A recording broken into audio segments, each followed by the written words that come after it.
All right, good evening, everyone, and welcome to Green White Checker TV. The Indy Series is back. We are here tonight at the Homestead Miami Speedway for the Area 51 Indycar Oval Series. Tonight, 135 laps at the Homestead Miami Speedway, and it's been a little bit of a break, but we're back here in action tonight.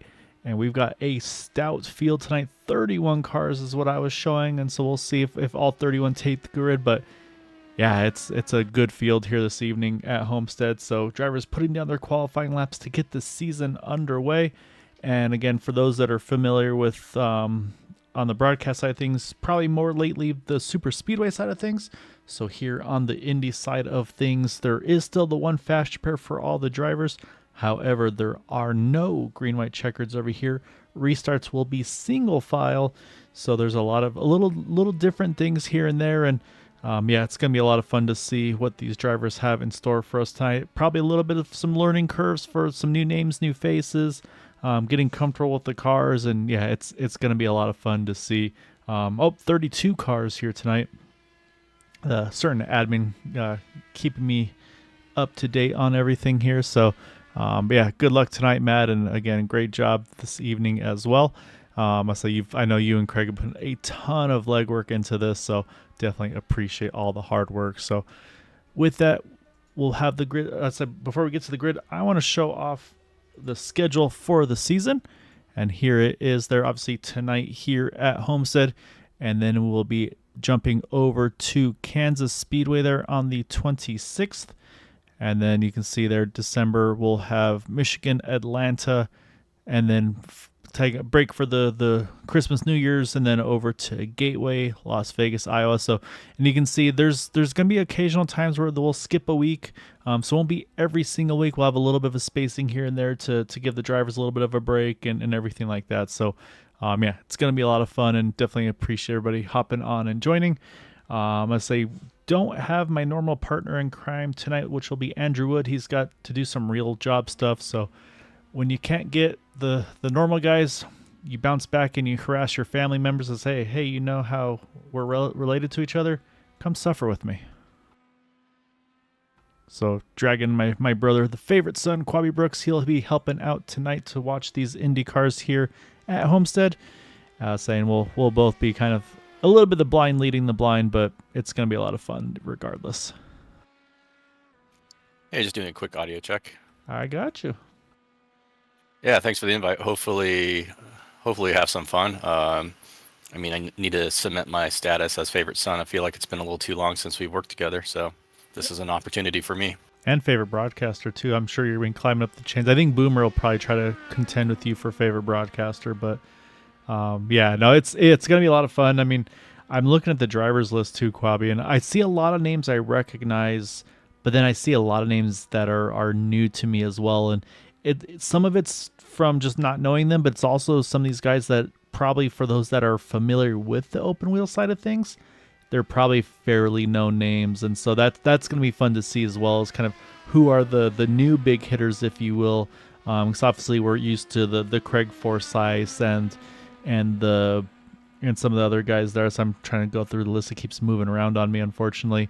The Nick DeGroots, the Matt Wagners, AJ Hobson, and all those guys teed. And so there's going to be a lot of big names. We've also, looks like we got some of the Brazilian drivers back, which is great to see as well. So yeah, it's going to be a lot of fun. I'm really excited to see how the season plays out. Again, the first race of the season. And I say there's always that kind of that tip of the hat that you want to do for who's able to win the first pole of the season, as my cat rolls in chatting with everything. And that is going to talk about the Brazilians. It is going to go to Edson Santos, and it's a big lap, almost a 1/10 of a second quicker than Mark Murphy there in second. And then so from there on, we've got Chris Stouffer, Matt Wagner, Dustin Logston, our top 5. Craig Forsyth, Joe Branch, Jeremy Stanley, Charles Teed, Jim Herrick, our top 10 drivers. And then in 11th and 12th, you got Eric Schaus and John Borst, Gary Laverne, Eric Peterson, 13th, 14th, Mason Mitchum, AJ Hobson, Jeff Heisong, Shane Coker, Baron Glover, Josh Ward, And then continuing on, these drivers still all making qualifying there. Casey Pahutsky, Jim Brooks, Frank Irwin Jr., and then Raphael Eckert. And then we'll keep going because, again, there's still more cars that are in the field here tonight. And then these drivers opting not to qualify, starting a little further back, maybe try to, again, play it safe early on. That's going to include Daniel Ferguson, Hugo Glaz, Nick DeGroot, Joseph Morales, Steve Rada, Elmer Joseph, and Bill Cawley. And I need to look a little closer at the flags. If I'm not mistaken, I think that may be an Argentinian flag as well for Hugo Glaz. So quite a bit of a solid international affair as well, which is always fun to see. Yeah, it's a huge field actually. Like you said, a lot of new names, some old names. So it's going to be a mix of people that don't necessarily know each other, haven't raced with each other. So the start's going to be pretty interesting, and the spread, the time spread, especially even if the top 10 is actually pretty large, especially with Edson getting a full tenth of a second over second place. So I think things are going to stretch out pretty early should people not play bumper cars. Fingers crossed on that. Yeah, and I'm like I said, and I got to give a big shout out to Matt and Craig. I say they've been working really hard on trying to basically just get everything ready and get everybody all squared away here. So I said they've done a great job of just getting the field all together. He's the car starting to try to roll out there onto the track. But yeah, so they've been able to do a great job recruiting and getting the field and yeah, it's gonna be really exciting. Slightly longer season as well. I think the plan is going to be kind of a 2 season a year, if you will. So like I said, the seasons will be a little longer, kind of a few more off weeks here and there, and then we'll have a bit of a break, and then we'll go into the second season coming up in 2025, which will same thing. It'll probably run through, I'd say probably start around summer, fall, and then finish around the holidays. So yeah, it's going to be a lot of fun. So field's all getting themselves bunched up and saying they got to hustle up because they are already heading towards the flag stand here. And we're going to see that pace truck make the sharp left off. And you can see the field coming out in the background. Of course, initial start is on the green flag. And yeah, let's say double file start. They did do a practice start, so hopefully everybody's kind of got the nerves shaken off here. Waiting for that green flag to fly. And we are underway season here with the Area 51 IndyCar Oval Series, as Edson Santos leads the way, and so far a clean start. But like I said, now everybody's got to try to find that clean air, get the tires up to temperature, and just, yeah, try to kind of, like I said, mind their P's and Q's as we get underway here. Yeah, there are cars on every line imaginable here.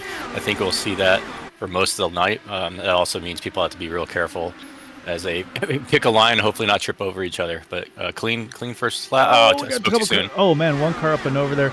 And I say couldn't quite tell where it happened, but I see one car still flipping. You can see John Borst there, a little bit of trouble. And then trying to see the other car involved. It was not Joseph. Oh, there he's up. Oh, Mason Mitchum. And yeah, that car is turtled. He's going to have to take a tow. And unfortunately, that's going to bring out the first yellow there. And I think those two definitely got the worst of it. We'll see if we can find what exactly happened. But yeah, so unfortunately, quick yellow here to kick it off. And again, like you said, just there's so many cars in such a small little pack there. So let's go back here. We'll focus on actually, and I was going to mention before the contact is also these cars are going to have not a lot of tire temperature in them right off the bat. So that's always going to be a concern. And so, yeah, commentator's curse, exactly, Boomer. Speaking of favorite broadcaster. So let's go peek up top here. As I see a couple cars flirting with that outside wall here. And all looks well, but who's that right behind? No, oh, yeah. I think John gets a little bit of a love tap from that car right behind him. That sends him into Mason Mitchum, and oof, Mason just goes for a ride there. And then also a little bit of contact for the 93 of Baron Glover. And trying to see who's that next to Baron. Let me pause it here real quick and get a better look. Oh, that's a terrifying spot to be paused at. Let's see who. I think our dad drove underneath that car. Yeah, I say actually I see the 51 right now, and oh my goodness, yeah. Wow. So actually, yeah, we'll back it up. I'll say a little bit of family bias, but I'll say we'll pick up from Jim Brooks's point of view and see what he saw there. So let's back it up here just a little further. Yeah, so we're gonna jump over And I to. think that I don't know who was in the black car. I feel like he checked up as you got close to the wall, and that sort of contributed to the accordion. Yeah, and I couldn't tell who got into the back, but yeah, so let's hop on board here. We're gonna hop on the roof of Jim Brooks, and we'll run it at speed here, so you can see. Oh, he actually caught a wall there as well as the arrow tied. Oh my goodness, that car goes up and over. Oh no. that, that is terrifying. So yeah, so that's gonna bring in the first yellow. He may have gotten away with it. Saying that's something Quabi we've talked about. Kind of netcode giveth, netcode taketh away. For sure. Might be a netcode giveth here, and saying with that we are 1 to green. And so again, I talked about drivers practicing the initial start. I know Matt and them also had the drivers do a practice restart, because now we're going to have that single file restart, Quabi, which means the biggest concern I always have in this is the accordion effect, because everybody's got to react to that car in front. Somebody's going to want to kind of try to jump the gun a little bit, and that's where you kind of get that giant checkup. And so to me, with the field this big, this is where I always get extremely nervous is on those restarts. So we do have a handful of drivers that have actually jumped onto pit road to, I think, probably take a little splash of fuel. Again, maybe it's going to shorten maybe cut a pit stop out of this thing potentially. I think full Rich was around 40 laps, 42 laps window. So we'll have to keep an eye and see. But again, we know there's some big fuel savers out there. So I can tell you 2 still in pit road are Mason Mitchum and Josh Ward. But we're going to jump back up front here, though, because pace car is about to drop off. That's going to hand it over to Edson. And then Edson has full control to go as early or late should he choose. Saying waiting for that car. And you'll see, again, we're watching out the back. There he goes. He's down and away. And we're going to keep watching a little further down the field here. And so far, looking pretty good. See Nick DeGroot there. He jumps out just to play it a little bit safe. But looks like we're going to get up to speed fairly safely here. But again, though, now the field's going to really spread out here, because by the time the leaders enter turn 3, the back of the pack is just coming out of turn 2. So that's the difference of a single file restart as well. But now, Quabi, I think the big thing is they need to build some tire temps, because when they have those cold tires, it just does not want to rotate. Yeah, hopefully they gain a few laps under the belt, get the tires up to temperature, feel out where the right grooves are at, and it is going to be a stretched field. It's already pretty stretched, and as we get into this, if we have a green flag run, cars are going to find themselves half a lap down before they even know it. So track position is going to be important. Yeah, track position strategy is, and that's going to be kind of that.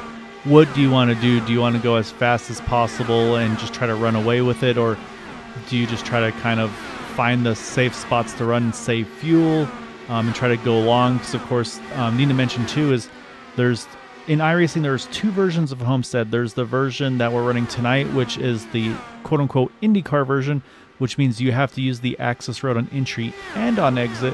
But then there's also the NASCAR version, which you can enter pit road off of turn 4. We're using the IndyCar version, which means you have to use the access road, and that, of course, if you overshoot it, you're going to hit the grass and you're going to be in for a bad time. So, yeah, right now you see Edson here. He's trying to hold off Christopher. Chris is, you see the different lanes being run right now, and that's what we're going to see is these guys have to try to figure out where can they make the advantage.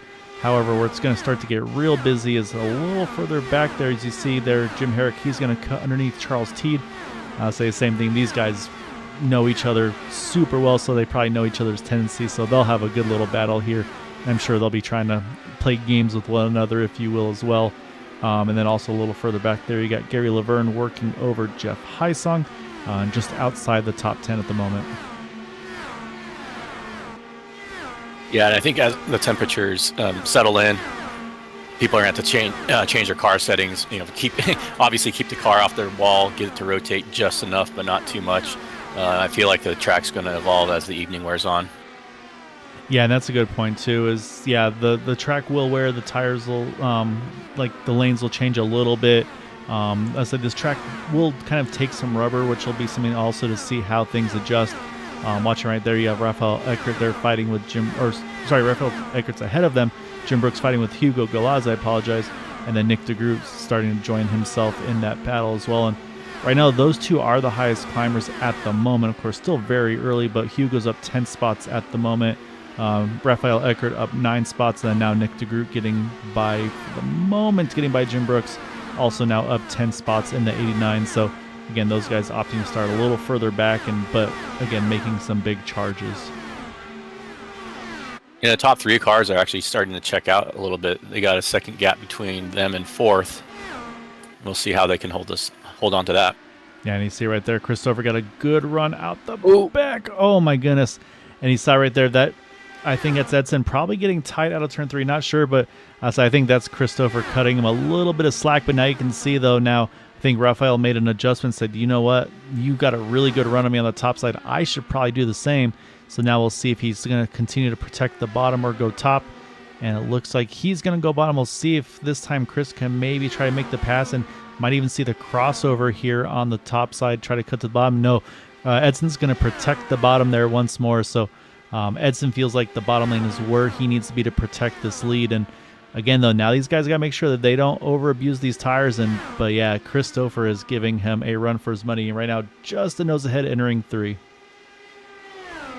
Yeah, that's a good point. They're going to be using their equipment up. If they get the tires too hot, start wearing them out, you'll see the 3rd place car, which is Mark, hopefully reel them in from his perspective. But it looks like he's playing it pretty cool right now and trying to preserve his stuff. Yeah, and Christopher able to complete the pass, so he's going to take the point in that number 1340 racer machine. And now you see now Chris kind of jumping down to the bottom, and like I said, that's going to bring Mark Murphy now into the mix.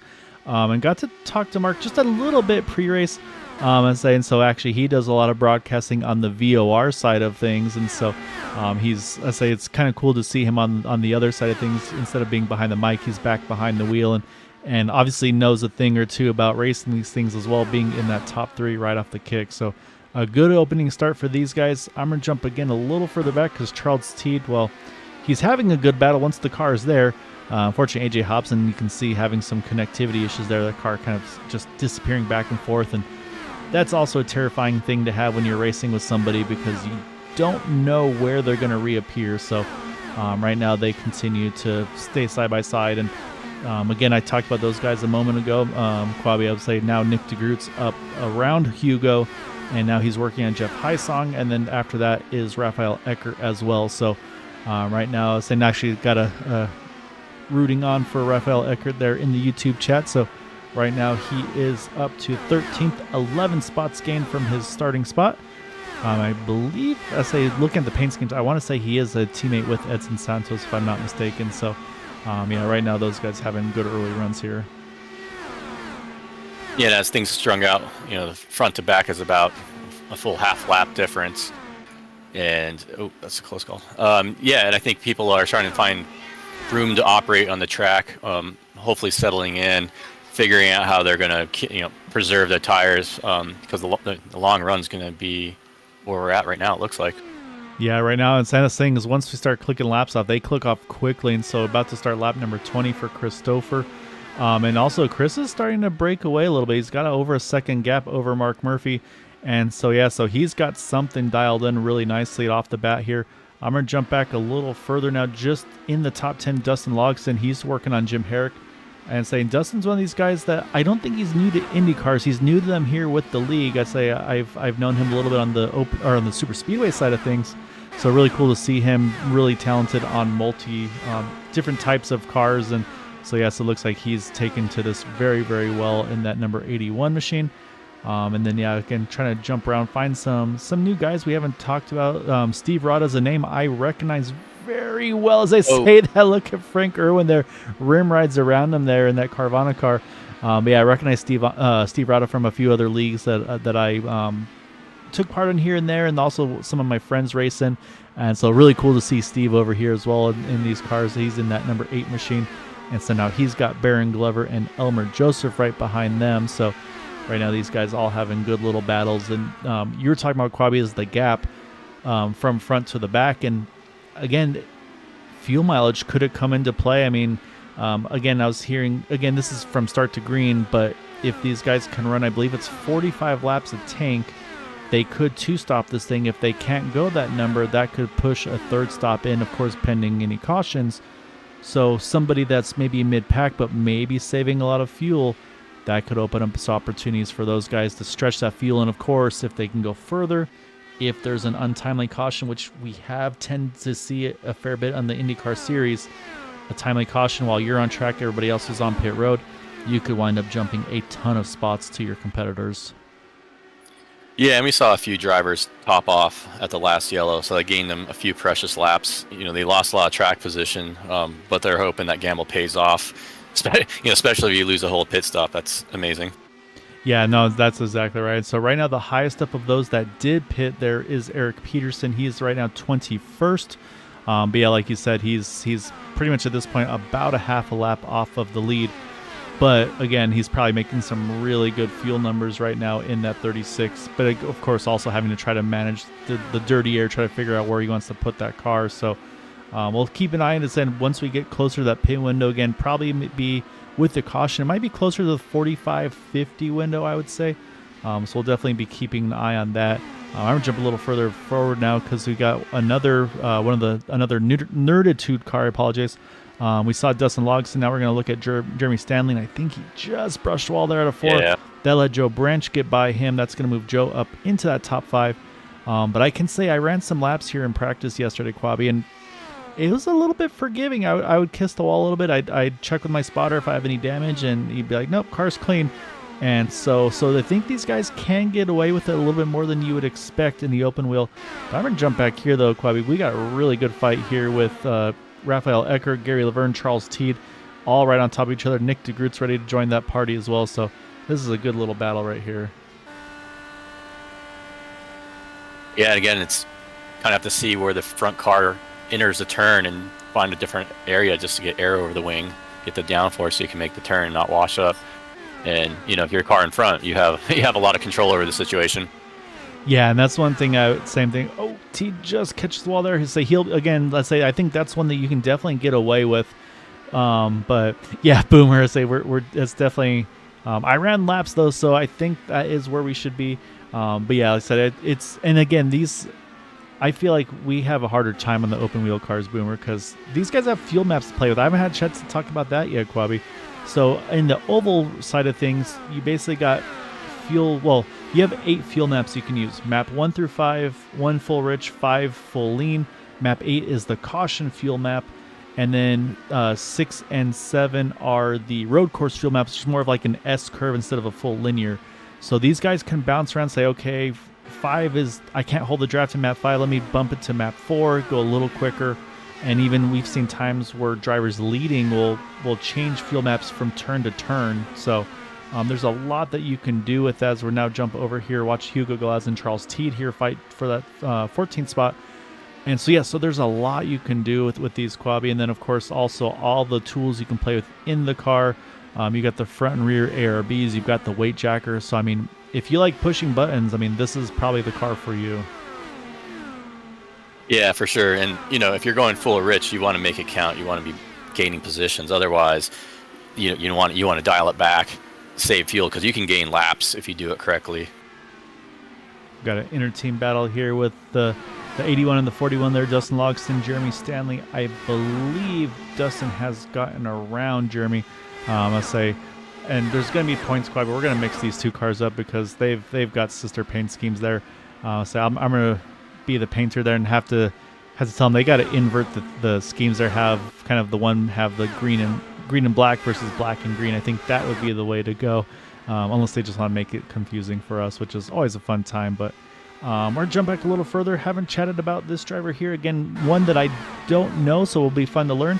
That's going to be Daniel Ferguson in that number 23 car.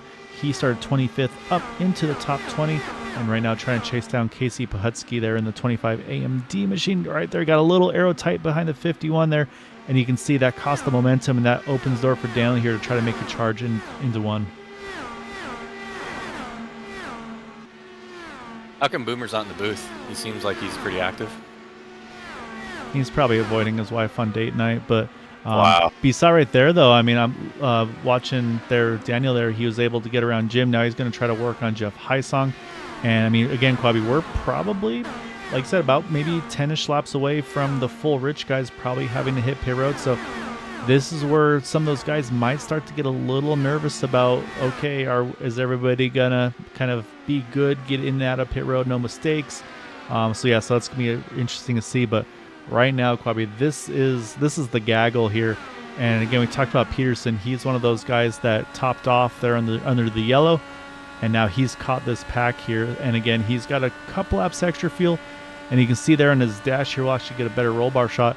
So you can see right now for us, we don't see any of those fancy things. We just see the position he's in, but where all the zeros are, normally they see everything else. They see the front ARB, the rear ARB, the weight jacker, the fuel mileage, all those fun things that unfortunately we would love to see, but I say iRacing says no, that's probably a little bit too much insider info.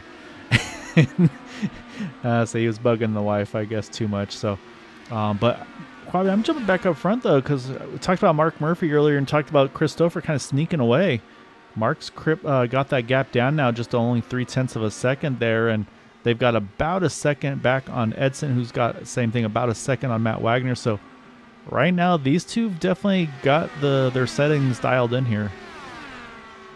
Yeah, they're doing well as the pit window is probably starting to open. Yeah, and shout out to Matt Wagner, yet another broadcaster running pretty well in the top 4. I'm sure he'd like to be. Yellow flag. Yeah, Charles Teed. Oh, already quick toe there. Yeah, I was looking at my timing and scoring. Yeah, it looks like something happened to Teed here, so that's gonna bring the caution out. That's exactly what the leaders, I think, probably are hoping to see. Well, maybe not hoping to see, but it avoids that risk and of what's going to happen. So let's go ahead and focus on Charles Teed here. You see him there in that yellow, orange, and blue machine here, and we'll watch to see. Let's pick it up a little bit, so I'm not sure where the contact occurs. Yes, for a split second it showed that he was pitting and then not pitting, so curious to see what we run into here. And I may have gone too far back as well. Oh, so he lost a ton of speed there out of 4.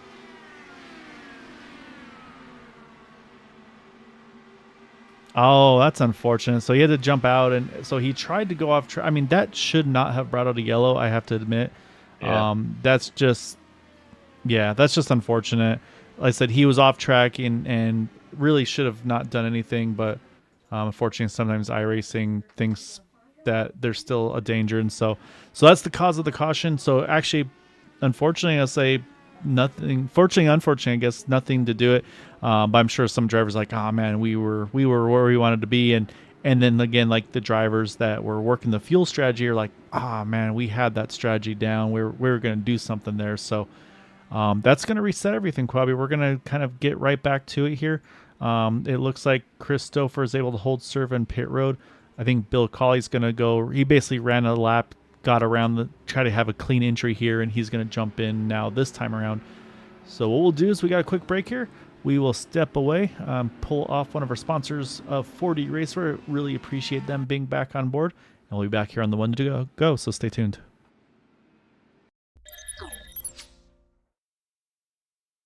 4D Racewear, makers of the ultimate sim racing shoes and custom apparel designed for sim racing by sim racers. 4D racing shoes are engineered to connect racers to the pedals in a way no other racing shoe can, all the while giving you the comfort needed to complete those double and triple stints. Visit 4dracewear.com and check out the latest sim racing products that let you connect to your sim.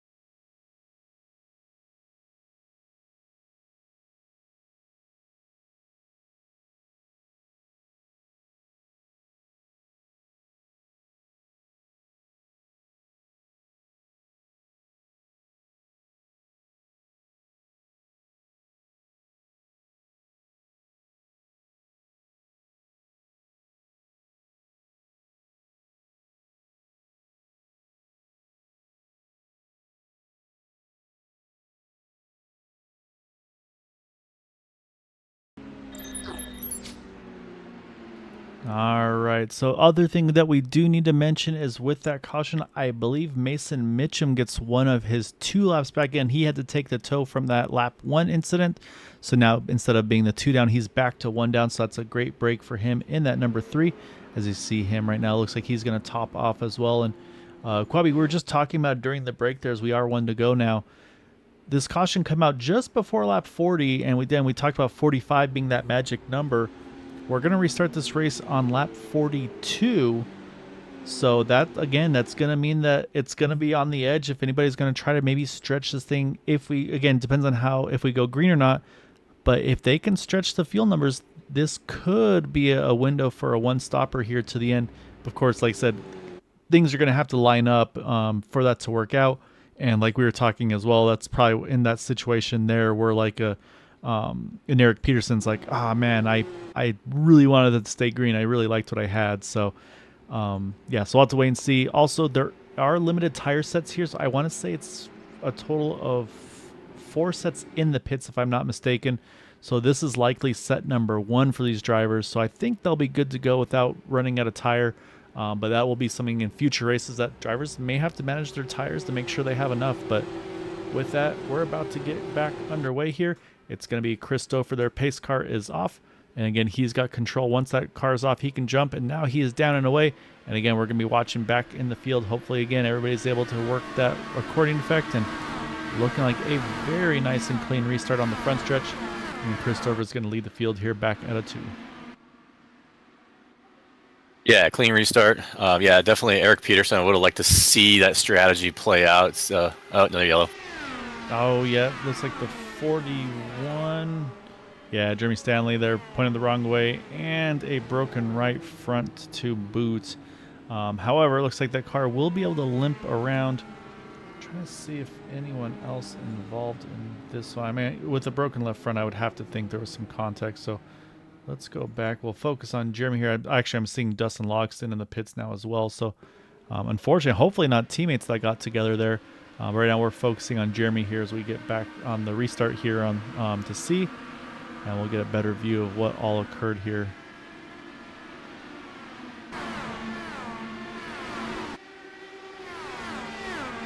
Oh, yeah, the 81 just snaps on him there. And unfortunately, oh my goodness, yeah, nowhere for his teammate to go. So those are 2 very, very big hits for the teammates there. You see Hugo, I believe that is, jumping straight to the bottom to try to avoid that.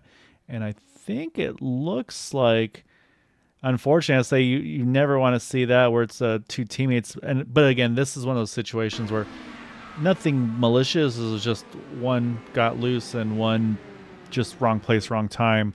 As you can see, he's still able to limp that thing to pit road. And so now this comes into this, Quabi, is we got fast repairs. So 41 car, that's going to be a fast repair. I think Dustin just used his in the 81. And somebody that's, I believe, going to be able to take full advantage of this here, I think should be this 3 car. We'll see him jump to the right. And yeah, so that quick yellow, huge break for Mason Mitchum. I say, unfortunately, after that first incident, he's going to roll around here. That's going to put him back on the lead lap.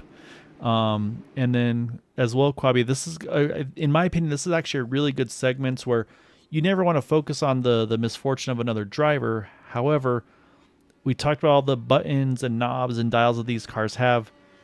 It's very possible that he may have not reset some of those settings, be it weight jacker or the ARBs. With the restart there with the cold tires, full fuel, and so he may have had the adjustments for kind of just like halfway through a fuel run where he had to adjust on it, and so maybe just was the settings he had was made the car way too loose compared to what he had earlier in the run. Yeah, I hate to say that. I've made that mistake once or twice before, and it's a different car. When you don't have the settings correct, you really have to kind of work to the parameters that work for you on the longer run and then undo it, keep the car underneath you. And yeah, the way that car snapped was pretty instantaneous. He had no chance to really catch it. I mean, he sort of had it mostly half caught, locking it down, but wrong place, wrong time for his teammate. Yeah, and that's really all you can do, unfortunately, is just you try to lock it down and then just hope that there's enough time to react for the guys around you. And just in this case, just not the way they're hoping for it to go. But again, though, both drivers are back out on track, both able to use that fast repair. And again, selfishly, probably Mason Mitchum is like, Yeah, but that sucks. But thanks, guys. I wanted to get back into the thick of this thing. So, yeah, so that's going to give us all the cars that are still on track back on the lead lap. It does look like we have a couple early retirements of Charles Teed and AJ Hobson. And then I think, unfortunately, and I think also Josh Ward in the 92, I think he also retired after that. I think it was the lap 1 incident there. So, Ward retiring after that one. And then I think Hobson was the one that had the connectivity issues. Maybe had to jump out due to that. And then Charles Teed, as we saw there, was off the track, but iRacing decided that it was enough to throw a yellow, unfortunately. So, however, we talked about the fuel mileage, Quabi. Now we're going to be restarting this thing. We're going to come one to go here to start lap 46, which will mean we'll restart on 47. This is going to be, I think, now at this point, definitely less fuel saving needing to be done. Maybe still a little bit to one stop it, again, pending going green. But I say the further this goes in, obviously, the less chance there will be of needing to do any fuel saving and get to that end. So, are a few guys topping off. John Borst in the 86 is one. Joseph Morales there and Bill Colley, they're all going to get just a little extra splash of fuel, as is Mason Mitchum. And that's the right call for him as well. He was going to have to restart in the tail end anyway, so might as well take advantage of that. So that's going to get those guys again, just that little couple tenths of fuel extra here. Yeah, of course, one driver's misfortune is another fortune. So Mason's back on the lead lap, and now he's actually in pretty good position. He's going to have extra fuel compared to the people in front of him. The trouble is there's 25 cars in front of him or so that he's going to have to start working to get around, and that train is going to be very long in short order. Yeah, exactly right. And then again, now we get back to another restart here. Christopher, we're not towards the end of this race yet, but he's going to start thinking about what things he needs to do, when to change up his restarts to help his chance to win this race. As we'll jump back here as we get back to green here. You see one, oh, yep, there's the contact I was worried about. There's a car around in the back there. And at the moment, it's staying green, and it's going to be, it's Baron Glover there that got spun around there. And somehow we did stay green on that. But once again, though, I'm going to go back and we'll so we can catch what happened to him here on this restart. Yellow is out. Okay, yeah, caution out. Now, may have been thrown by... Oh, no, actually, I'm sorry. I see the 44 car. Oh, yeah, you can see the stack up there. And, yeah, just unfortunate. And that's exactly the accordion effect we were just talking about there. But then we'll jump over to the 44 here as they were building up speed. It's Frank Irwin Jr. And I think I saw him here. Does he have the same? Yeah, actually, look at that. Same, pretty much identical thing. The car just snaps on him. But this time, that was close. But luckily, nobody else involved. So, unfortunately, yeah, it's literally almost identical situation there with what we saw earlier on the previous restart with the 41 machine, I believe it was. So yeah, so another quick yellow there. And again, honestly, the biggest break on that one's going to be for Baron Glover there, as he got sent around on the restart. There wasn't a yellow, and so he was going to be in trouble there, just all the track position lost. So this probably, I'm going to say now, Quabi, I think probably gets rid of the fuel question.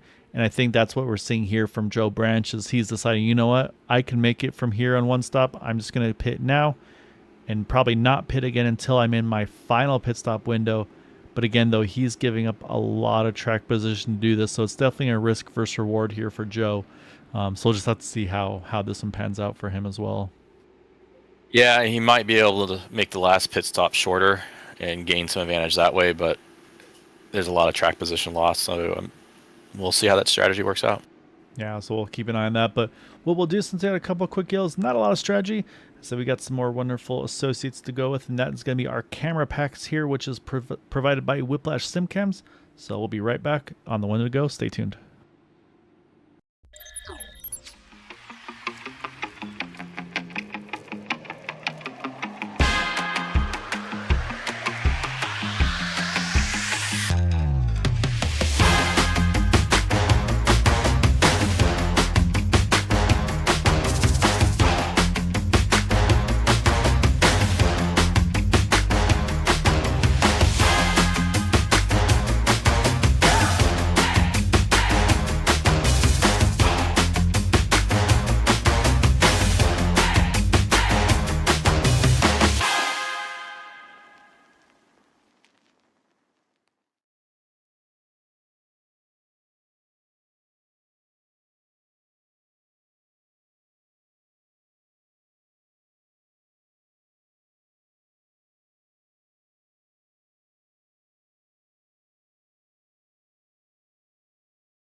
All right, lights back off of the pace car. Going to be a bit of a quickie yellow, if you will, here, because we're back one to go on lap 50. Going to restart with 51. And so I'm not going to do the math quite because I'm bad at it, but right now I don't think you can go full rich to the ends from here. But again, I talked about full aggressive. I think you could go 40 laps of tank. And again, that's map 1, foot to the floor all the way around. So even these guys that now topped off here one more time around lap 48, like Joe Branch, he can probably map 1 into the end because, again, these guys are going to have to lift now for the dirty air and all that kind of stuff. So it's going to slow that pace down even more a little bit. So, yeah, we'll be keeping an eye on that. But once again, though, they're going to kind of regroup, resettle in. I'm sure Matt's been giving him a pep talk on the restart here. And we're back underway here to start lap 51 of this race. And look at the snake already down the front stretch. Yeah, some snaking, but everyone pointing straight so far. Hopefully we can get round 1 and 2 that way. I was going to say, now the question, yeah, is turn 2. That's been the trouble turn on this restart. And it looks like, I think I'm seeing everybody through clean. And now it's, of course, getting those tire temps built up. We're going to go back in front because look how tight there Christopher got. Mark Murphy took full advantage of it and moved Mark Murphy to the point. Yeah, he saw the opportunity, he took it, and it looks like he made it stick.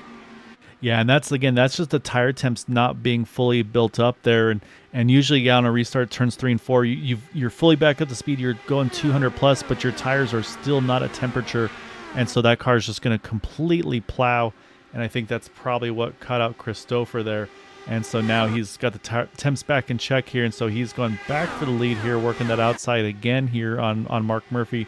These guys having a good battle here for the lead. Yeah, Mark's protecting that line. I mean, this is really good stuff to learn for down the stretch when, you know, the elbows start coming out a little bit more. Yeah, just a little kiss the wall again. He's going to get away with it. Lost the momentum, though. That's going to safely give Mark the lead now. But yeah, and also, Quabi, is your spot on. It's going to also, okay, what's the preferred line? Is the inside the place to be? Do I need to rim ride it? There's going to be a lot of decisions to be made there, too, when we get to those closing stages. But right now you can see the front half of the field here, pretty single file. I say it starts to get busy right around here, and that's, again, we talked about the driver that topped off there. That's Joe Branch, and he's now worked his way up to 14th, trying to get 13th here. And then right behind him, there's a huge gaggle of cars there. I think Eric Peterson's leading that pack here. And yeah, you've got Daniel Ferguson there, Casey Pahutsky, Jim Brooks, Dustin Logston, Jeremy Stanley, all just pretty much stacked on top of each other here. So right now this is definitely a busy group of cars, and you see a little further back, the same thing going on. So a lot of racing going on here mid-pack, just a little bit outside the top 10. Yeah, the field is splitting up into separate packs, and you know, they're kind of, these packs are slowing each other down, so I think they're going to stay pretty separate. Yeah, so it looks like Christopher's regrouped. He's going back after the point here, trying to get around Mark again. He's running the top side. This time cuts down just a little bit there. And again, this track does have progressive banking, so the inside line a little bit less banking than the top. And also what you can do, I said something I definitely know on the stock car side of things is you can kind of straddle the seams, and it'll actually loosen the car up there as they get really close to each other. I think Chris just trying to steal any little draft he can right now off of Mark.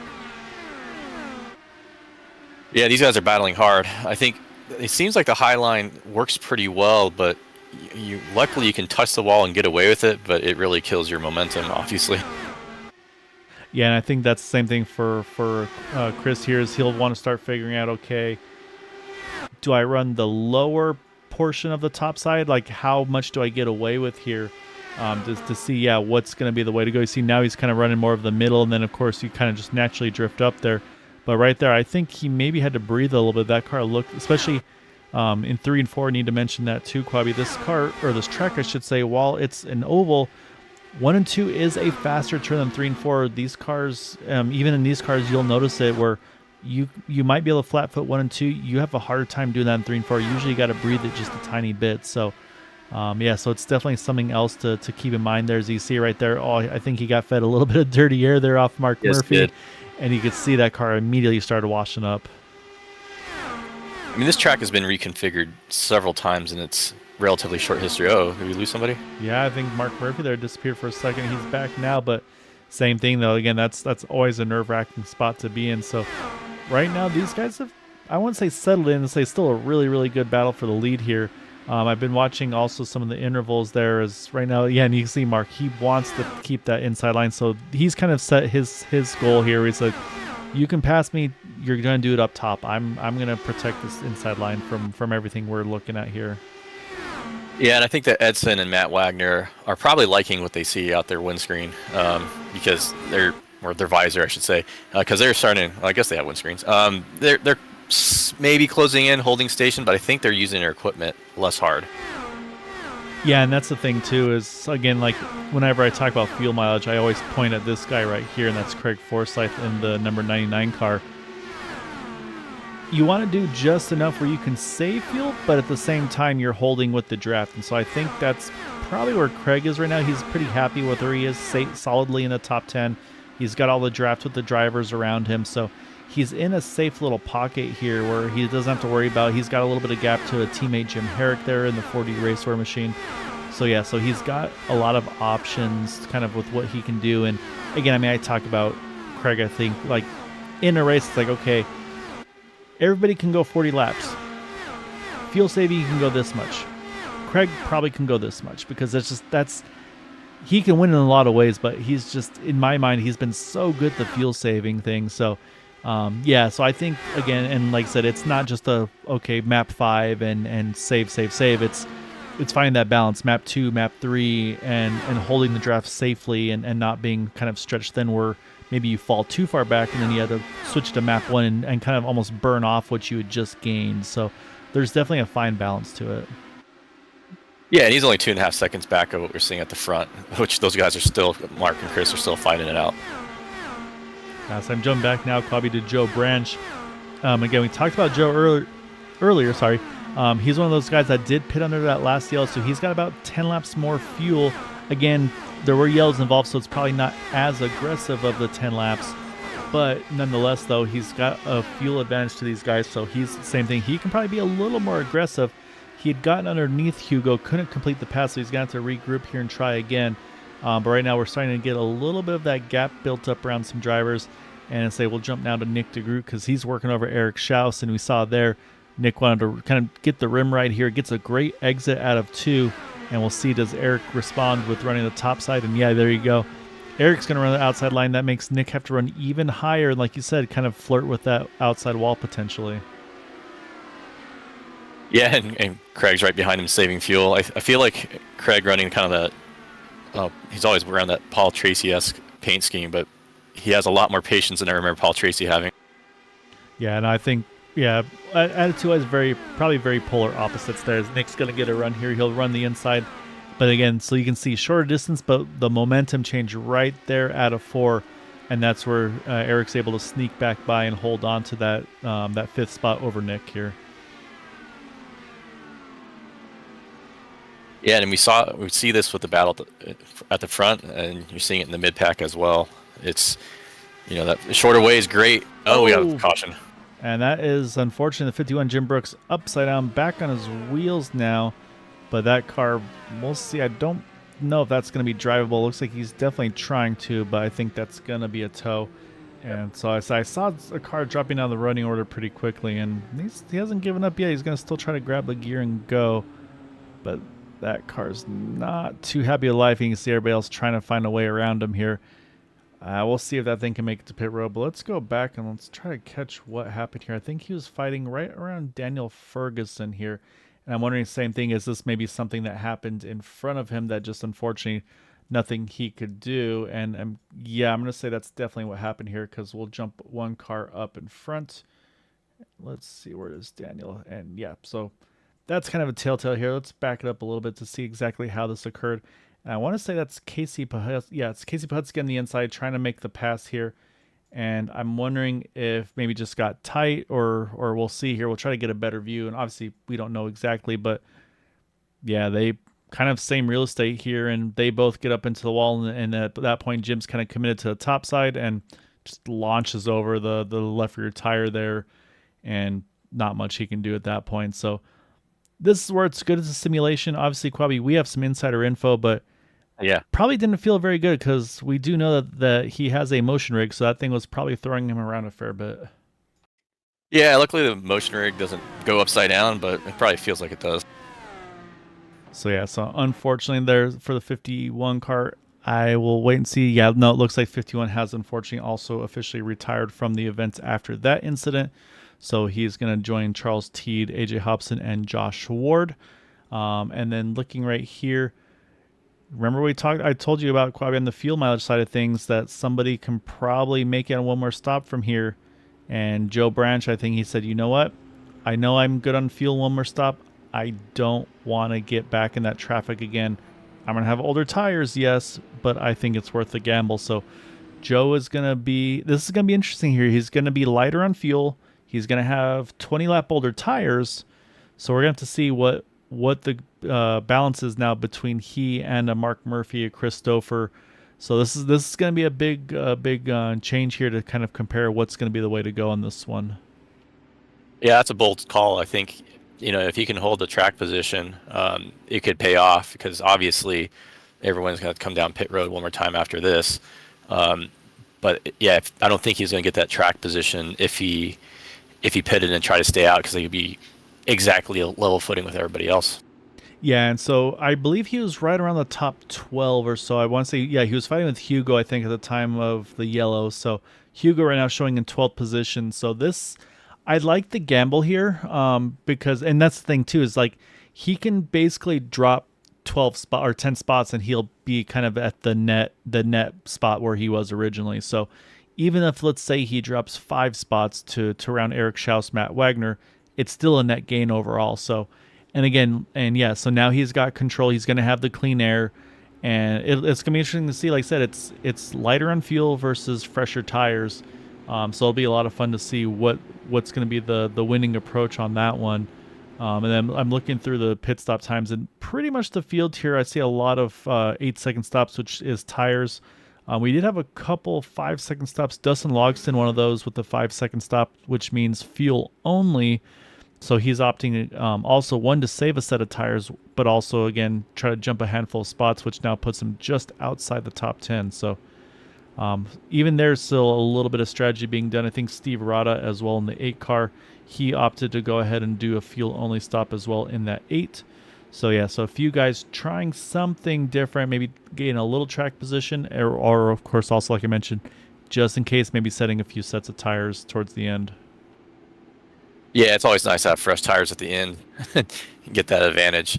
I think if Joe can find a way to stay in front and benefit from that clean air, the tire penalty will be less for him. My fear for him is once he gets shuffled, or if he gets shuffled back a little bit, he's going to start dropping backwards pretty quick, I'm afraid. Yeah, and that's going to be the big question. Yeah, is if he falls back to, let's say, an Edson, Matt Wagner, where at that point you're kind of surrounded by dirty air. That's definitely going to be the spot to figure out, okay, how is this going to work for him? So at the moment, he's got the control, so he's going to be able to, again, once that pace car's off, he'll be able to take that 28 machine back to green here, and he's got basically, yeah, I say he can jump off as soon as he's ready to. So you can see the pace truck's going to make the left. That puts it all into his control to go as early or late as he wants to, and he is down and away a little early, I'd say, compared to the other guys. And looking again, I'm going to watch down the running order here, and it looks like a pretty clean start here. Saw one driver ready to go right off the bat. I think that was Raphael Eckert. Made quick red. Jim Herrick's around. And again, the trouble turn. He's got to, that's everybody's heads up. Good job by all the other drivers. And yeah, just again, Quabi, just these things, just whatever reason, they're just snapping around on turn 1 and 2 on these restarts, be it the settings, the cold tires. I'm not sure what it is, but it's catching some of our regulars as well. And you can see Jim's car, it's kind of got that same little wobble, unfortunately, that Jim Brooks had. Might make it tough for him to get all the way back here. So we'll go back and take a look, make sure if it was just a spinner, maybe there was contact that brought it out here. But you see he's up on the top side, and no, that thing just gets away. The only thing I did notice, Quabi, was he was kind of in the middle of the seam. And again, I talked about that's kind of where the transition, the banking is. So maybe that's a bad combo with cold tires, potentially. So unfortunately, though, that's going to be, yeah, it's a tow and most likely a fast repair as well for Jim. Yeah, that's a good point. Shame to see that for the 40 Racewear car, but yeah, I think he's gonna probably lose a lap from this. I think he still had a fast repair in his pocket though, so he may be able to mix it up shortly with another caution. Yeah, Boomer's trying to make enemies over here in the chat there. So I'll be sure to have them relay over to your Thursday night broadcast, Boomer, and give you some choice words afterwards. But no, these, and that's the thing is, yeah, these things are always a challenge one way or the other. So again, with the quick yellow, we'll step away as I got another commercial for our Whiplash SimCam. So stay tuned. We'll be right back on the one to go.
All right, as you can see, the lights are off of the pace car. I can tell you that Jim Herrick is back out on track after his tow.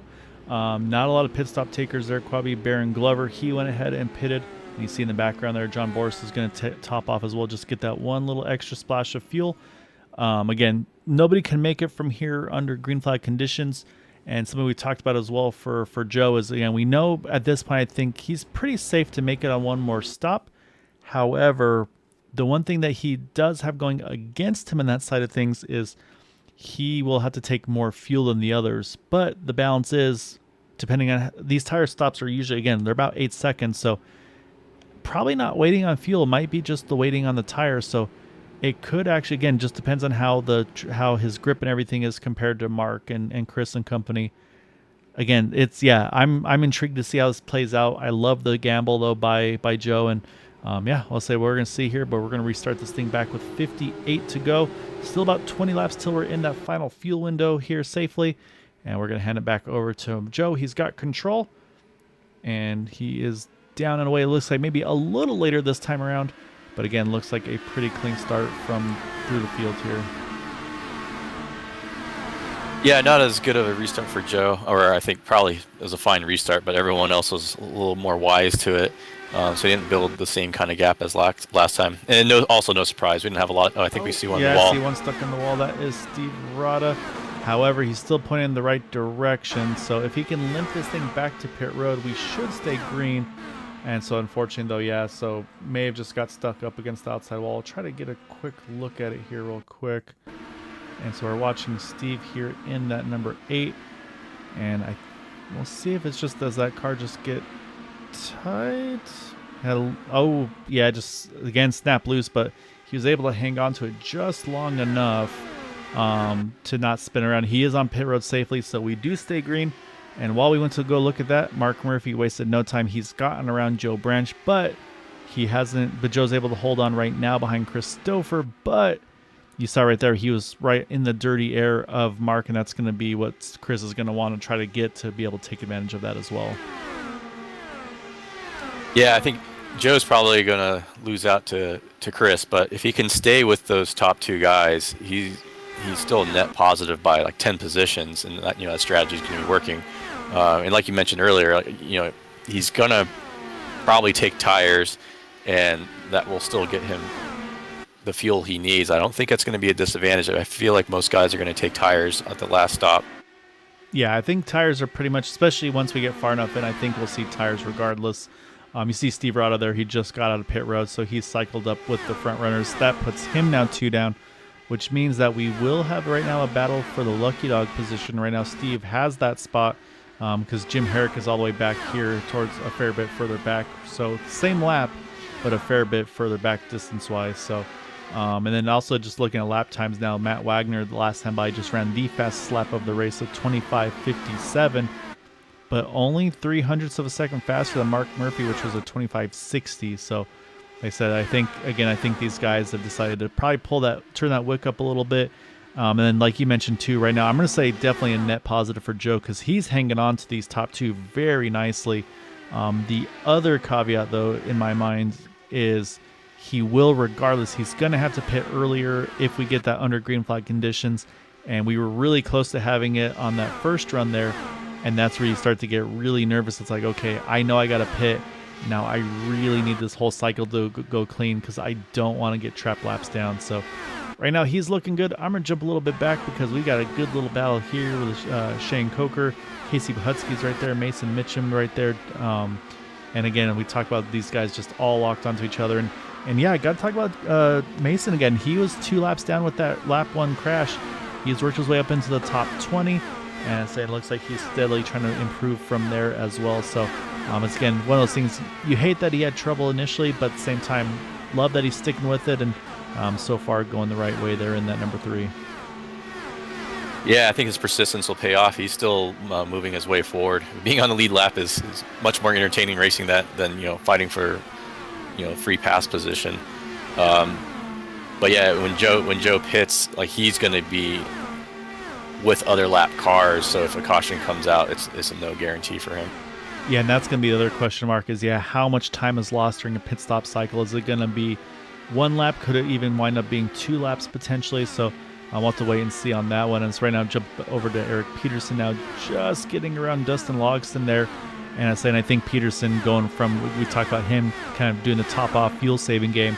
I think he said, nope, it's time to go. I'm going to start going full pace now in that 36 car, kind of show what he actually has pace-wise. And other guy I haven't chatted about lately here, and that's Gary Laverne here in that 34. He's got Eric Schaus right behind him. And Matt and I talked about, Andrew Wood and I talked about Gary a lot last season, where just progressively week after week after week, he was getting better and better and better, and he was up in that top 3, top 5 positions. But that was also with a slightly smaller field.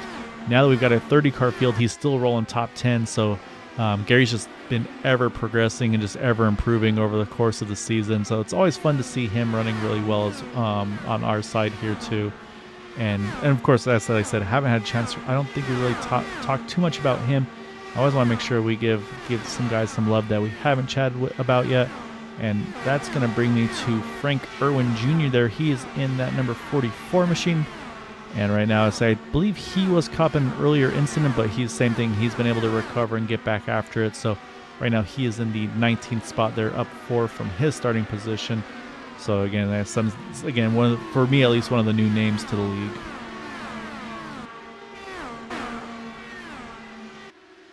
Oh, look at DeGroot so there. High. So he didn't actually hit the wall, but say on our side, he was throwing some sparks up there. But you see the teammates now. You got Rafael Eckert there in the back of it, Edson Santos in the front of it. So right now, and then you got Matt and Nick there right in the middle. So you've got two teammates there, and you got two black and yellow cars right in the middle of those two, having a good little battle. And again, I'm watching for Joe here. Joe's got about 0.8 of a second on Edson here. So again, I think that gamble very, very effective. And watching Rafael right now, he's starting to really gain some ground on Nick, trying to figure out what lane. You see Nick goes low. Rafael waited. He saw he went low. He jumps to the top side. And look at the momentum swing. He should have an opportunity. There he goes. He cuts low. Let's see what he can do here. Yeah, he's clearing, but like, let's see if he can stay down low. And yeah, he has a position. Yeah, and that actually worked really well because it was hard to see at the camera angle there. But what happened there was Matt Wagner, Edson Santos, they actually were running middle top with Rafael running the bottom. Nick had the dirty air from that top middle groove, so that made life that much easier. But right now, that 64 car is looking very strong, trying to squeeze the middle there between his teammate and Matt Wagner. Teammate stays ahead. Matt's now pinned to the outside. They stay side by side there. Just clears ahead of Matt there in the 6. Yeah, I don't think Matt probably loved that, but that's great racing. Now these guys are going after right now. Like I said, I think at this point fuel saving's done, and whatever Rafael's got right now setting wise, he's been the only one making these passes right now. I mean, he just blew by his teammate as well. So I'm curious to see now, is it maybe just the dirty air or something like that? But that 64 looks stout right now. Yeah, we'll see if he can close into the top 3 guys. Do you have any idea how soon Joe needs to pit? So Joe last pitted on lap 48, and right now we're on lap 95. So say we're right around that 40 lap window. But again, we've had a lot of yellow, so I'm going to say Joe can probably go at least another 10 laps, I would say. So I think probably to 105 safely for Joe here is my rough estimation, again, with the caution laps. And also then these guys running that fuel map 8, which just sips fuel. So yeah, I think Joe could probably go another 10-ish or so. And then the question is for the other guys, that would give them, so he'd have to run about 30 laps in fuel. So I think that'd mean the rest of the field, if that number's right, would they only have to go 15, 20 laps? I'm trying to do backwards math right now, and I'm starting to question myself here. Yeah, and that's my next question is, if you are able to stay out a little bit longer, how long do you want to stay out? Do you stay out until the bitter end, or would you consider splitting? I think with, as I said, Yellow. caution's out, and that's going to window. answer the question. And unfortunately, I think it's Steve Rada pointing the wrong way again. And at this point, Quabi, everybody's going to pit. I think everybody's going to take tires. It's just going to be an outright brawl here to the finish. But let's go back. We'll take a look here to see how this occurred. It looked like, I think Jim Herrick had just gotten around Steve Rada recently. And so we see him right here. He's underneath. I believe that was Frank Irwin. And that car just arrow tight there. Drifts up into Frank there. Nothing Frank can do either. And that loops him around there into the outside wall. And it looks like, so back to full speed here. You see right there, you see the tires not moving. That's a really good job by Steve there. Just completely lock it down to make sure. Also, see Joseph Morales. I'm going to jump back live. He's on pit road now. I don't think that's scheduled for the 77, but yeah, like I said, I think now, like I said, there's no strategy at this point, Quabi. I think everybody's got to pit, take the tires, take the fuel. I mean, maybe you gamble fuel only if you pitted at lap 69 that last time around to try to see if maybe you can jump some of the fields, but like Joe Branch, I think he's got to take tires. And yeah, I'll be curious to see, does anybody make a big gamble? This is, to me though, this is a Nick DeGroot gamble type of thing where I'm actually just by chance focused on him. I'm going to see if that car jumps up or not. Okay, yep. Tires going on Nick. So I was curious to see, sometimes he does like to try to pull a strategy where he does fuel only, but it looks like I think we're going to see a lot of tire stops here. And that was a really impressive slide on pit entry there by Edson. Yeah, it looks like he does marks. Yeah, I think this is a good caution for Joe. So now he got his positions, and now he's on the same sequence as everybody. Yeah, no, the gamble paid off extremely well for Joe. Also, of course, came out before he had to make his scheduled stop as well. So, yeah, I think that went about as well as he could have hoped for. Looking at the timing of pit stops, yeah, no gambles anywhere, Quabi. Everybody's 4 tires and fuel. So, yeah, at this point, I mean, it's just an outright brawl to the finish. Jump over here to Jim Herrick. I believe he just pitted, and so now he should be back to 1 down, waiting for my timing scoring to update. You'll see it on the left on the ticker. And that's actually still showing him 2 down, so I'm not sure about that because he was not involved. So a little confused on that one. I thought Jim should have got one of the 2 back, but yeah, we'll have to wait and see. But basically, Quabi, we've got 25 cars still on this lead lap. We're going to restart this thing about 34, 35 to go. So, or yeah, about 33, 34 to go. And again, also got to mention there are no green-white checkers in this thing. So basically, you can't just sit and wait to make a last lap move, because that last lap move could be with 4 to go or 3 to go, because if a caution comes out late enough, that's going to do it. That's going to be the end of the race. So it also kind of ramps up that aggression here coming towards the closing stages. Yeah, we've seen some tight racing and some hard racing. Now everyone's going to be good to go to the end on map 1. It's just going to escalate from here. So hopefully people don't bump into each other. We've seen, I'm surprised that Frank actually was able to just get away with just scraping the wall there. There's our There he is. Jim Herrick getting one of those 2 laps back. That's an excellent question, Boomer. I wouldn't mind pushing them to maybe at least have 1 green-white checker. Give them at least a chance to finish it under there. Yeah,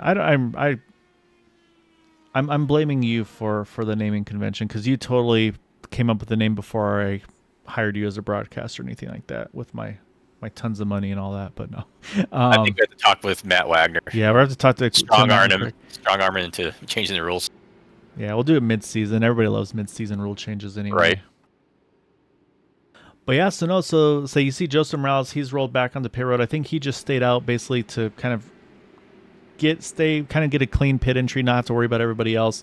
I think he's kind of same thing, kind of expecting that there might be some stuff that's going to occur here. Yeah, and I'm the same way. I do respect the OG IndyCar stuff, points, full season championship, all that. So, but you never know. There might be a time where drivers say, "Hey, we want to be able to at least have a chance to race it out if need be." But also the way these cars run, though, with the initial restarts, it's usually pretty hard to make much happen on those final restarts, just with, again, that single file restart. While Mark Murphy there was trying to hide behind the pace truck for a moment. So yeah, Quabi, we're going to restart this thing with 34 to go. Fuel out of the question. So these guys probably put the bare minimum fuel to make it to the end, because, of course, the lighter you can make these cars, the better. They might even need to start thinking about how do you adjust this car now with a little bit less fuel in it compared to what they had in before, because it'll be just under a full fuel tank here. So yeah, it's business about to start getting a lot more aggressive here. We'll watch this restart again. Hopefully everybody minds their P's and Q's. No backups. You see Eric Schaus there having to react, but so far so good. But now we got to, again, make sure we get through that troublesome turn number 3, or turn number 1 and 2. I don't want to say anything. We will wait till everybody gets through. 1 and 2 is good.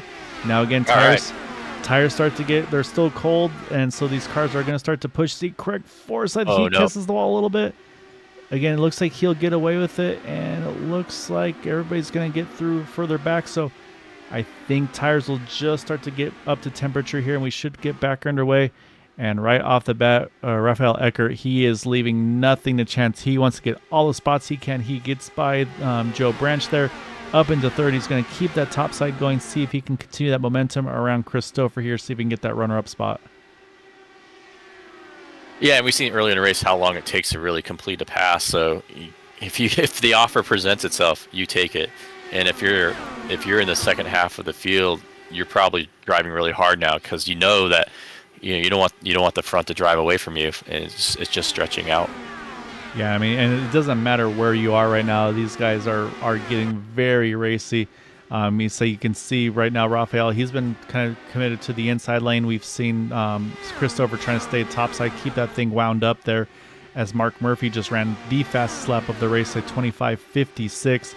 I mean, that tells you, like I said, these guys are full rich, full map blend, just going for everything they can right now. And I'm looking at the timing and scoring squad. Yeah, there's a lot of green flashing up, which means that's those drivers' fastest laps of the race as well. As right there, you saw Chris got a little tight off of 4. I think probably had to breathe a little bit. That's going to open the door for Rafael one more time here.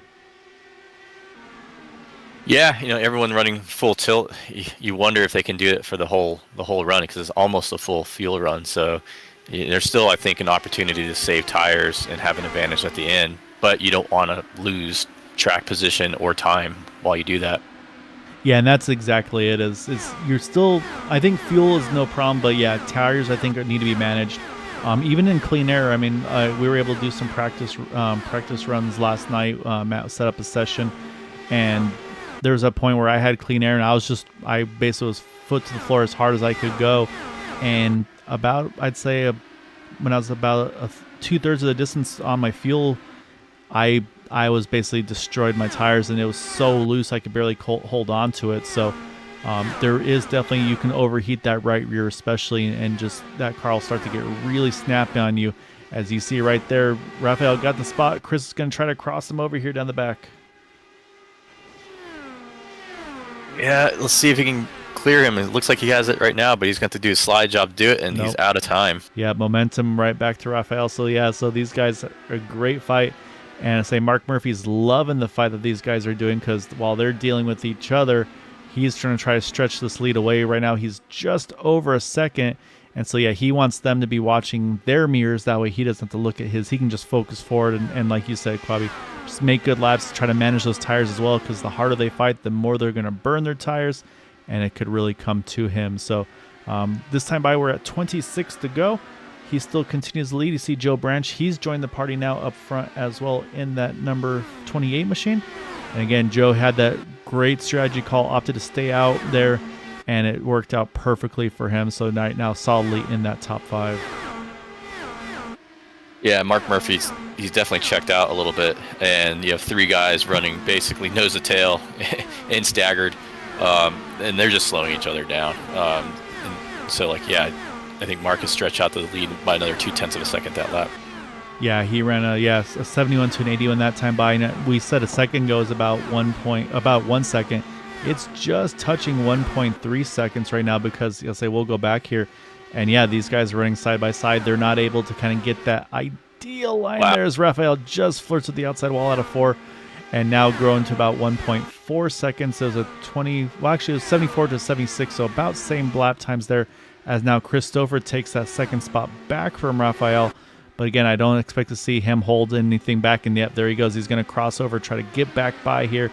And like you said, we'll see if we see the slider, or if Chris can hold the momentum up top.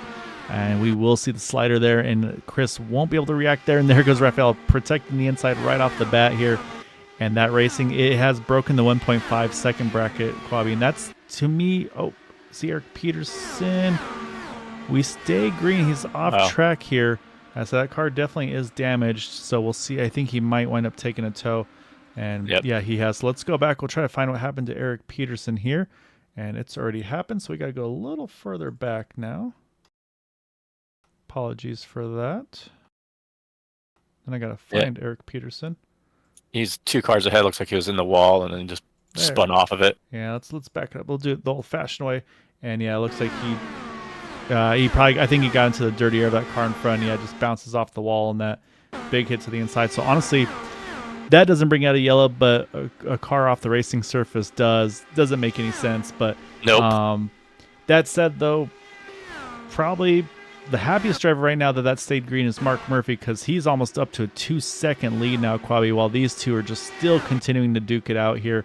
And then just a little further back now, Craig Forsyth, he's having some fun as well with Edson Santos. These guys fighting just outside the top 5. And then also you see Jeff Heisong, Daniel Ferguson, good little fight between them just outside the top 10.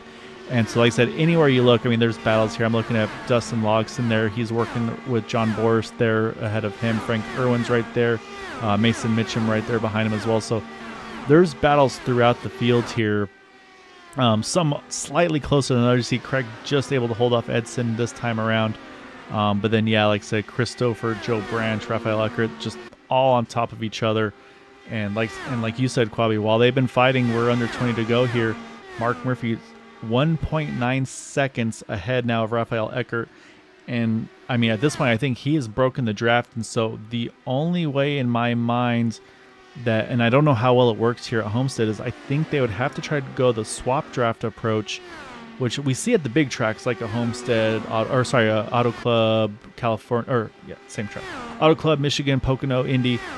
There you see it. I don't know if you're going to see it here. So, yeah, they're going to have to figure something out, or maybe hoping he's burning his stuff up. But watching Gary here trying to chase down Nick DeGroot as well for position. Eric Schaus right behind them. Really happy to see Eric back as well. So he and his wife have been doing a lot. Let's say they have a 1-year-old daughter, moved to a new state, so that they've been really busy, but glad to see him back out on track. Jumping back again here, Quabi, we got Casey Pahutsky. Oh. This is close. Yeah. Wow. Jeremy Stanley's in that mix as well, and they thought about going 3 wide there, but they decided to stay put for just a moment. And yeah, and now like you said, Quabi, now everybody's trying to fight for that clean air at the moment to try to just find anything they can. And then while we were watching all them, we didn't talk about Joe Branch for a little bit. Joe's now right in the mix there. I say he was sitting kind of safely in 4th. Now he's gotten around Rafael. Now he's trying to go for 2nd. Matt Wagner's working on Rafael as well here for 4th. So again, it might just be tire wear. I'm not sure, but some of these guys are kind of the ebb and flow. And Mark Murphy's loving life right now. Like I said, he wants everybody to behave for these remaining 16, 15 laps at the line. Yeah, I think, Chris and Rafael, they're not each other's best friends, and I think Joe has taken advantage of what they're doing. The question now is 2.7 too much to bring back? I think so, and it also depends on if they're going to stay working with each other or are they going to continue to fight. As this time Joe's able to hold a spot. You see he cuts down to the bottom, and now he's going to have a nice margin. I think this will be enough where he can actually just focus forward and not have to watch his mirrors. So, but again, yeah, 2.6 seconds. He gained half a tenth the last time by a 90 to a 95. So we'll continue to watch the lap times, but yeah, I think it's going to be too little too late at this point. But we're going to jump back a little further because, again, looking at some really close action here. John Boris, Mason Mitchum again. Unfortunately, both these cars involved in that lap 1 incident. Right now, both sitting just inside the top 20. You see Mason dive it off to the inside here. Cannot quite clear. Oh, that was close. I think he wanted to, but couldn't quite do it. So they continue to fight on. And then just in front of them, we talk about this battle here with Casey Pahutsky, Jeff Heisung, Jeremy Stanley. Shane Coker's now in the mix as well there in that 32. So I'll say it continues on, and we're jumping to Matt Wagner because actually now Matt Wagner's gotten around Chris Stouffer. And you're not wrong with the lap times, Quabi. Joe Branch this time was a 25.89.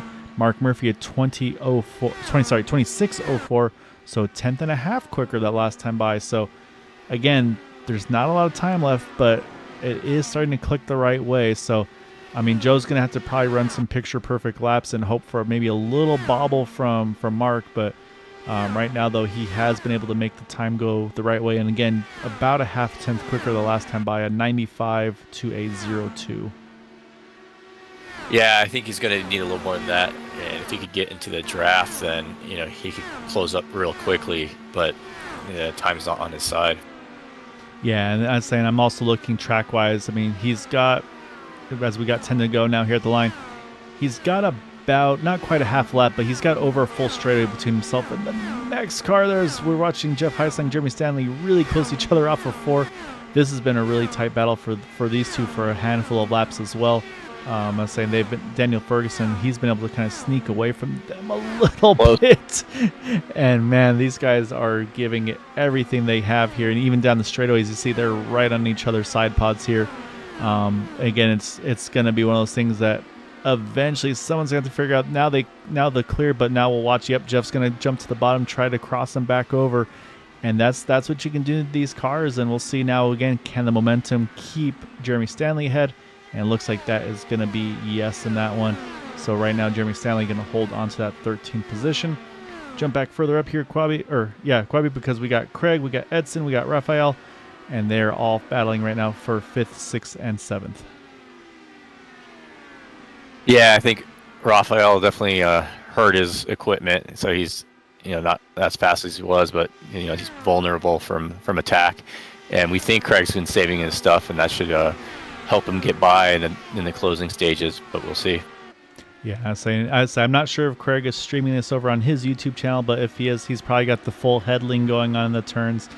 He's a really fun one to watch when he does his races, because he's fully immersed in. I always enjoy watching what he does. But yeah, right now he's trying to see if he can break into that top 5. He's got to try to see if he can get rid of Edson and then get to that teammate of Raphael. But right now, though, it's Mark Murphy. Like I said, he's been able to break away still a very significant amount. Joe Branch, he's got about 0.7 of a second on Matt Wagner, and Matt's got about a second over Chris Stouffer. And I think you're spot on, Quabi. I think Chris and Edson, I think that those fights they were doing is just unfortunately cost them both probably a lot of tire wear. As we're down to 6 to go here, 5 to go at the line for Mark Murphy here. And we'll see. We'll see if things can kind of keep going the way he's hoping it will. And jump a little further back. We've got Shane Coker here fighting with Frank Irwin there. Or sorry, no, that's Jeff Heisong. I apologize. Frank Irwin hiding right behind them as they continue to fight just right in the top 15 section. These are kind of the closest battles on track. John Borst here right there as well, actually now catching Mason. Dustin Logston's right there behind Tim, right on their rear wing. But we'll jump back up front here, Quabi, because we're 4 to go. These are the spots just outside the podium. And we haven't even been talking about this guy lately, our leader. Yeah, he's ran a perfect race on this stint. I think Joe was running him down a little bit, but it's actually started tipping back the other way overall. So I think as long as he hits his marks, he's good. And even at this point, I think a late stage yellow will end the race. Yeah, so I was saying this is where, just the competitors and all of us, I think we want this to stay green to keep these fights going to the end. And you got the teammates here. This is one of those things where now it's the inner team battle between Edson and Raphael. See who can finish the best between the two of them. I'm sure they've got their bragging rights that they like to do with one another. So right now they both sit in the top 5. So great job by both drivers on the team. But yeah, Quabi, like you said, though, it's at this point, we're 2 to go here. Again, no green, white checkered. So this would be it. But again, we want to see these guys race it out. And of course, one thing to note is in iRacing, if a caution comes out on the white flag, it doesn't throw, or sorry, if there's an incident on the white flag, it doesn't throw a yellow. So at that point, they would race to the finish and try to keep it clean, of course. So we're going to jump back to our leader. Let's watch him for his final lap as he's going to take the white flag. Mark Murphy going to try to bring it home one more time here and get the season opening win here at Homestead. Yep, just a couple more turns and navigate. Get that harder and win. And you commentators know how to drive. I was going to say, I talked to him pre-race and he was like, don't expect much out of me. So I'm going to have we'll give him a hard time during the broadcasts on the interviews. But yeah, out of 4, Mark Murphy going to win tonight here at Homestead over Joe Branch there in second. Matt Wagner going to bring it home in third. And then Edson Santos wins the team battle between he and Raphael Eckert. And Craig gave him a big charge there, but he is going to bring it home in 6th. And then the remainder of the top 10 would be Chris Stouffer, Nick DeGroot, Gary Laverne, and Eric Schaus. But we'll jump back up front here because we're going to watch some celebrations, and then we will pull up our final results. But before we get to our top 3 interviews.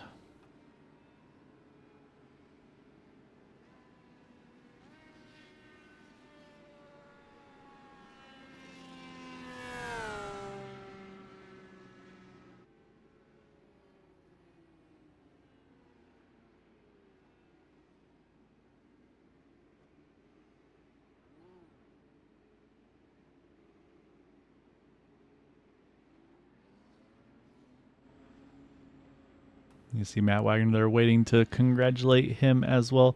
And we'll see. I'm not sure if we'll get the full burnout. Might just be the Polish victory lap, if you will, there. It works a little different than the IndyCars with them being open wheel. You can kind of see everywhere. So I think he's just going to do a loop around the track. So while he does that, Quabi, we're going to pull up our final results while we watch him make the laps around. And we can show you where your favorite drivers finished here this evening. As we mentioned, Mark Murphy getting the win by 2 seconds over Joe Branch. Matt Wagner brings it home in that 3rd podium spot.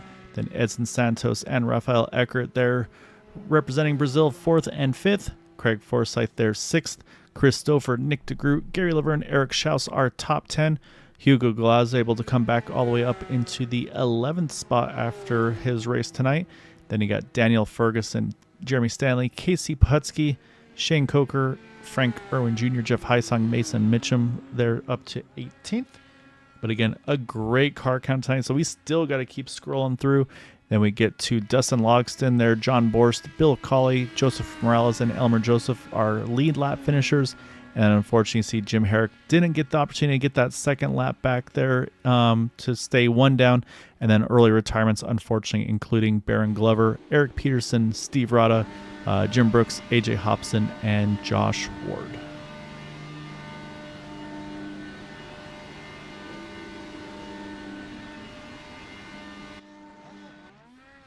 All right, so with that, let's go find some. I say Matt's going to go do some celebrating.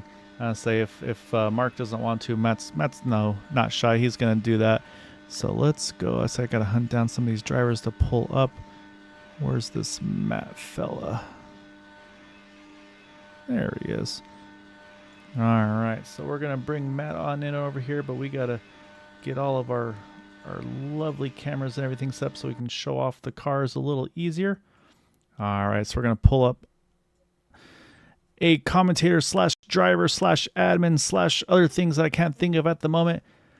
Matt, say on the admin side, I say obviously a few growing pains, but overall I'm going to say a really good race for you guys all tonight. Competitor side, I don't know. I think a podium's a pretty solid one to kick off the season. I mean, take us through the race tonight. Yeah, so first off, I'd like to thank the guys who joined up here tonight. I appreciate everybody. But as far as the race goes, it was pretty little bit hairy. A little scary moments, but I had to fight off Nick. Of course, you know he's very good at Schaus, and Schaus had the good run. I left the top open on one of the restarts, and he was, of course, he's obligated to take it. And luckily, I was able to fend him off. But track position here is key, 100%.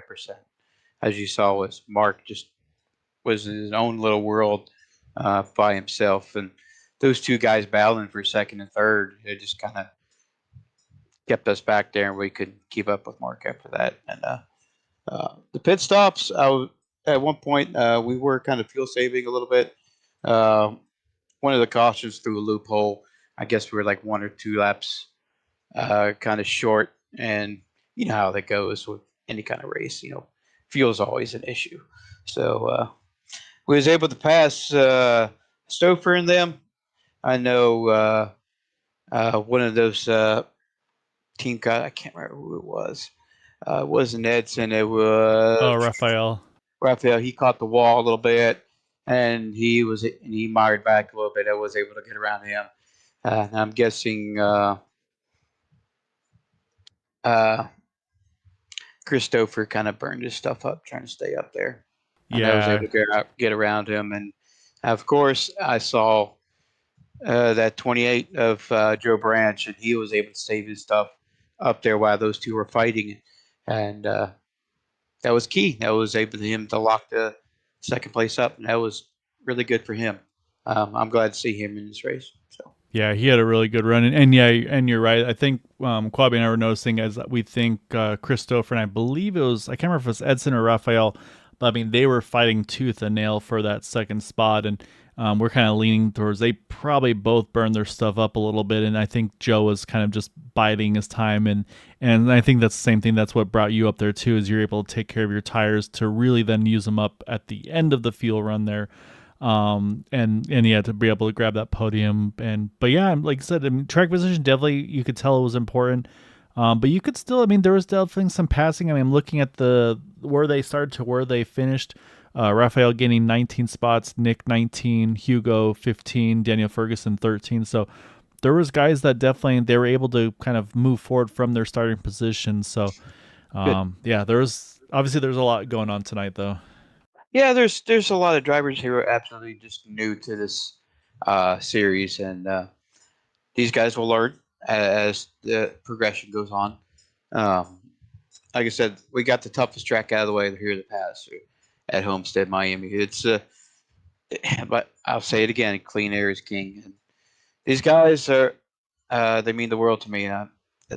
31 drivers. That is awesome. Yeah, no, and I was telling Quabi too. I mean, just big hats off to you and Craig. I mean, you guys have put a lot into recruiting, getting everybody in here, and yeah, great car count times. Again, for first race of the season, 31 cars, and I'm saying a couple little yellows on the hiccup, but overall, I mean, I'm gonna say a really, really good season opener.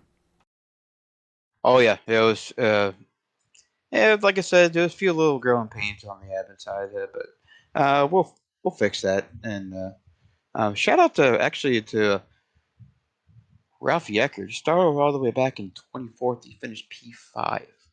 Good on him, man. That is just very impressive for him to come through the field like that. Awesome job. Hey Matt, I want to take a moment to see how you would have done the race a little differently. I know you're a competitor. You always want the top step, although you had excellent run. Any execution change you would do? No, not really. Probably save my tires a little bit better. Um, there's been a couple times I kind of bobbled on a restart. My restarts were terrible. That needs improvement. That I would say I need improvement on. I gave a whole bunch of time during the restarts, and hopefully the next race will go and improve on that. So it is what it is. No, great race. Yeah, impressive car count and getting this put together. I think you and Craig spearheaded it. So just congratulations on the race from your performance and the organization. Oh no, thank you. Thanks for joining your brother there. I know you guys were having fun up there in the booth. I know me and Guy will have a good time on the booth. So Yeah, it's good great. to see you up there, bud. Yeah, I think he's now already the favorite second chair. So you got your work cut out, Matt. I got demoted. But no, Matt, before we let you get back to debriefing and chatting with your competitors and friends and everything, as always, man, got to give you the floor for any thanks and shouts for that podium tonight.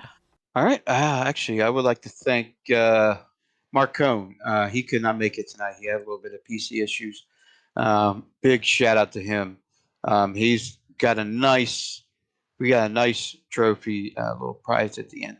I will reveal later, probably about week 3 when he comes back. Shout out to the Votive guys over at the Votive League. They would run on Wednesday nights on P1. Without them, this field wouldn't have filled. Um, Special shout out to Shane. Them really awesome. I thank him so much. Jim Herrick and 4D Racewear, you guys up in the booth. Green White Checker TV, as always, you guys put on a hell of a show. Hopefully Andrew will be back. I'll kick Quabi out of there. And I'm just kidding, Quabi. I love you too. No, you're fine, man. So third place, you can't get wrong, man. Thank you guys so much. All right, great job, Matt. Look forward to seeing you on track soon and see you back in the booth here, hopefully on Thursday, man. Good job tonight, though. All right, buddy. Thank you. All right, that is Matt Wagner in that third spot. Let's jump one spot higher, Quabi. We're going to get our runner up, and that is going to be Joe Branch in that number 28. And I mean, Quabi, you and I both talked. I mean, I think the change of the race is Joe. I mean, I think you can probably talk about it. There was a point where we had those couple cautions in a row, and we were thinking, okay, at this point, probably can one stop it to the end, and really no takers because they were kind of those quick successive yellows. And then you were one of the few that did pit. We saw you kind of working your way through, and then a later yellow comes out. It's still, of course, it's still outside the window, but everybody else comes in. You stay out. Was that an uh-oh moment, or was that this is going to work out because I'm up like over 10 spots from where I was if I had just pitted? Oh, I knew there was a lot of upside to it. Ultimately, I was backing up the corners and taking it easier on entry, which I think was allowing me to roll the center of the corner, but also save my tires. So I felt good about at least being able to maintain once I was up there. I knew Stouffer and Murphy were pretty fast. Um, but yeah, I was able to kind of maintain, keep the Catalyst 317 car up there, and then once we got that last caution, I could fight with them on even tires a little bit. So It was a lot of fun. This is my first race in, I don't know, 6 months. I haven't been on here in a while, so just want to shout out to the uh, Team 4D Racewear guys for bringing me on board, letting me crash the party a little bit, and have some fun racing. Well, I mean, if this is you dusting some rust off, I'd say the other guys need to be nervous. I have a feeling coming up then. Well, yeah, it may be all downhill from here too. Let's be honest. So, just getting started. So. That's a great result. Yeah, I think you played the strategy perfectly. How happy were you to see that yellow come out towards the end and get everyone in the same sequence? Well, I was definitely happy because I was probably 3 laps from pitting. But that being said, like I also think if traffic played out right when I come out on fresh tires, I have a chance to win the race. So if we stay green, so I was going after the win, but ultimately, I'm also at risk of a caution hurting me once I pit. So it was probably a relief for a more consistent result anyway. Yeah, I mean it's definitely that risk for us. I mean, it's something we were talking about all race long was if we get to that green flag pit stop window, just the first guys that pit are always just sweating bullets until the rest of the field cycles through because you just don't know if you're going to get trapped at that point. So, yeah, no, it makes sense. You're like, okay, like I don't have to worry about that. And again, even with those older tires, you held really, really well in that third spot. There was no drama after that for you, like for fourth, fifth, and so on, trying to get around you. So, yeah, it seemed like you said you were able to take care of your stuff really well. We saw that also in the final run where we saw Christopher and I believe it was Edson kind of fighting tooth and nail for that runner-up spot. And then after with I don't know with maybe about 15, 20 to go, it seemed like you're like, okay, I'm ready to start using my stuff up, and then you're able to get by him and just kind of just set sail. I mean, was that kind of your plan there in that last stint? Was it just take care of my tires since they're fighting so hard and then capitalize, or how did that go for you? Yeah, I just that was my advantage the whole race was saving the tires and rolling the corner a little bit. So um I wasn't going to change it then. And I seen them battling. Stouffer was on the top for most of the time and it was really running off the tires of the other gentleman that you mentioned. And I seen him wiggle multiple times. I think I even said to Stouffer, I don't think he's going to finish the race at one point. Um, and then it ultimately ran Stouffer's tires off too, and I was just able to kind of skate past him. Well, that was a hell of a job tonight, man. Like I said, for it being 6 months, like I said, hopefully it's not one of those one-offs. But I say we definitely want to see you up front more. I said from what I saw there, managing your equipment, everything. I think you've definitely had the right idea for how to run these cars. So it'll definitely be fun to kind of see you go through the rest of the season and keep getting these results, man. So before we let you go, as always, though, definitely want to give you the floor for any thanks and shouts for that runner up here tonight. Yeah, I mentioned the team 4D Racewear, also my longtime sponsor Catalyst 317. Always appreciate the support, and hopefully we can get them up front again next week. All right, man. Great job tonight. Look forward to seeing you on track again soon. Thank you guys. All right, Corby, that leaves us one driver left to chat with. And so we're going to find him and pull him on over here. I've understood he's usually used to being the one giving the interviews. Now he's got to listen to me talk to him and figure out how to make answers. But Mark, you lied to me, man. You're like, yeah, it's like, you probably won't talk to me tonight. And we'll talk to you in the top spot tonight. And I mean, that last run, you kind of just pieced out there and broke the draft. And from there, it was a nice Tuesday evening stroll for you at the end. It wasn't easy. Christopher and Joe Branch are two excellent drivers. They are both world class. It took some doing to get by Chris there, and then once that happened and you got clean air, it was really easy to be easy on the tires, and that's really what I was trying to do. Just save my stuff, be easy into the corners, and take care of the right rear especially. We knew that coming in here that the right rear was going to be the trouble spot, and so we had a lot of guys that were spinning off and had too much weight jacker and probably too much rear bar in it, and I tried to keep the car fairly neutral and control it with the throttle, and it worked out. Shout out to Jesper Orman for teaching me that at Homestead during the Velocity Online race here.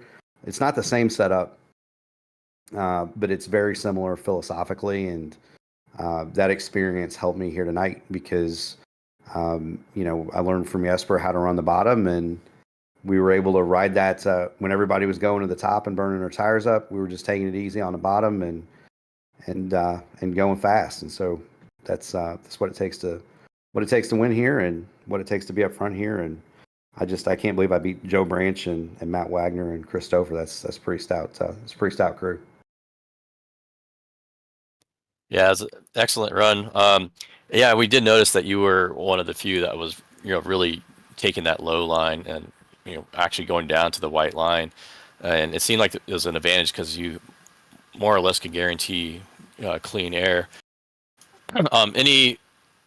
Any part of the race where you thought you might be in trouble? Because it looked like you were in good position almost the whole night. All of it, man. I mean, the part where I was racing with Chris, that was a delicate part of the race just because we were unsure about fuel at that point. And so, Matt and I were both driving to a number, trying to make sure that we only had to make one more stop. So we're racing for the lead, but I was also running, I also had the car leaned way down, trying to make a fuel number. And, Chris was running us awful close, and he's such a good racer it's a lot of fun when you got a guy like that and you can run close with him and wheel to wheel. But that was probably the most delicate part of it. Was there were times where, you're up front and you're leading the race, but you still got to save fuel and hit a number. And there was a lot of that early, and there was a lot of that in the middle portion. And so it wasn't easy. It was a lot of reading the dash and reading race labs and looking at the fuel number, trying to make sure you had enough gas to make it. And even at the end, I kind of had to back off. I only finished with a gallon left in the tank. So, I kind of backed off at the end just to make sure I had enough. But yeah, I mean, there were points where it wasn't assured, and there were points where I was for sure. I told Craig earlier. I told Craig, we were chatting. I said, man, I kept waiting for Forsyth and DeGroot and Wagner and Eckert and Stouffer to come for me, and they never did. So just can't believe I won a race, and we'll take it. Yeah, so I'd say it was just a really, really good job. And I mean, and so you mentioned kind of Jesper giving you some tips and all that, and obviously you've broadcasting the VOR series over on your channel with P1 Broadcasting. I mean, is that something where are you able to take anything for where I am tonight when you're broadcasting for that series? Like, do you see things that they're doing and say, okay, like, yeah, you're not behind the wheel doing it, but like, do you kind of see lines that are being taken that you're like, I should try that? Or like, do you try to pull anything from like the outside looking in when you're behind the booth instead of behind the wheel? I do. It's more on the strategic side. So, all credit to the Indy Alliance team. Jesper Orman, Seb Alexander, Kevin Burrell, Rashad Craig, Sam Carosella. Those guys are top shelf. I learned so much from driving with them. The broadcasting side gives me a great insight into strategy. So what I try to do is break down for the viewers the race as I would see it as a driver and what I would be thinking. And as you know, when you've got ATVO and race labs and all the different stuff up, you really can get a picture of the entire race, not just your part of it. And so, that's been the biggest benefit for me is being able to understand the race strategically from multiple points of view, because I have to describe that and make it real for the viewers at home. I race in the VOR series. I don't broadcast at Kerry God, so it takes care of that. But I do call the votive series. So Shane Coker and his group, and so much fun racing with those guys. Tonight, a lot of them came over. Sad to see Josh Ward got the champion over there, got taken out early in a mess that wasn't his own. But yeah, I mean, it's more on the strategic side where you learn to pick apart a race and understand okay, there are three different strategies, and here's how they all three might play out. Because when you're behind the wheel, like where Joe stayed out, I was considering staying out too. Ultimately, chose to pit.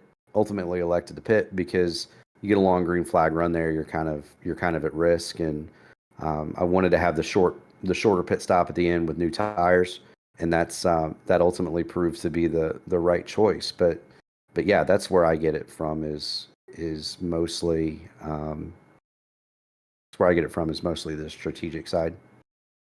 No, that's cool. And I definitely try to absorb as much as I can as well from kind of looking from that side in. So yeah, man, I said just an awesome job tonight. So yeah, I feel like you sold yourself short when we talked a little bit pre-race, and or you're just kind of going with the full bluff approach there. But no, Oh, I don't mean, worry, I'll be slowing in the back at Kansas. Don't worry about that. but no, I mean that was an awesome job tonight. I mean, I know you mentioned a few of them already, but as always, definitely want to give you the floor for any thanks and shouts for that win this evening. Yeah, man. First of all, the first big one goes the shout out to the Indy Alliance team. We've got a big one coming up on Saturday over in Race Spot with the Open Wheels 500. We've got 5 of us in that race, and so we're looking to have a good run. That's probably one of the deepest and biggest and best fields that you're going to see. And so, anybody looking for an Indy 500 to watch on Saturday at about 11:30, you can tune it in over on Race Spot, and we'll be in that one. Um, Shout out to my good friends at Black Magic Designs, Andy Dunwoody and Kendall Paul and Colby Pierce and Brian Sharp and that whole group. They're an amazing team. If you need a paint, it's worth 2 tenths. Go see Andy over at Black Magic. He'll get you fixed up. Gary Godso, P1 Broadcasting. They've been a long time backer and sponsor and friends, and so do want to thank them. Give a shout out to Admin Box. That's race control at the touch of a button. So if you're a race controller out there, and I've done that job too, but Fish makes a pretty cool deal. You can do all your stuff with a customized button box and not have to worry about typing the commands, and makes it really easy for you. And then shout out to my dad watching at home. He's watched 2 of these. So we did the Indy Oval Top Split race from Michigan, 5400 SOF, ran 7th. Didn't have quite enough for the power slides and the I5Gs in front of us. Finished best of the rest. I brought it home 7th, and then got on the virtual jet and came down here, and he watched all of it. So thank you for tuning it in, Pops. And shout out to and you got to thank, you'd be remiss if you didn't thank Matty Wagner and Mark Cohn, LC Motorsports. I've run Dark Horse with them. I'm running this with them guys. That's so much fun to race with them. And then Wags and Craig Forsyth, he's a cool dude. Nick DeGroot, those guys for putting on this league, absolutely tremendous. I'm happy to be a part of it, and look forward to running 15th at Kansas next week, my man. Well, we'll see. Hopefully you sell yourself short again there too, and we can get some more interviews with you, man. But yeah, like I said, just awesome job tonight. And yeah, definitely looking for us. I'll definitely try to find you on Saturday. Take a look over on that broadcast and watch you guys do what you do best. But for now, go enjoy this one, and look forward to seeing you again next week, man. Yes, sir. Keep going fast and having fun, boys. All right, Quavi. That is Mark Murphy, the winner here tonight at Homestead. I mean, I'm going to say, let's say, so there were 7 cautions for 25 laps tonight. Again, we know at least one of those yellows was definitely not one that should have been. And then I'm going to say we had, 3 probably just those restart spins out of turn 2. Yeah. So honestly, pretty good race, I'm going to say, truthfully. I mean, that's for a season opener, 31 cars.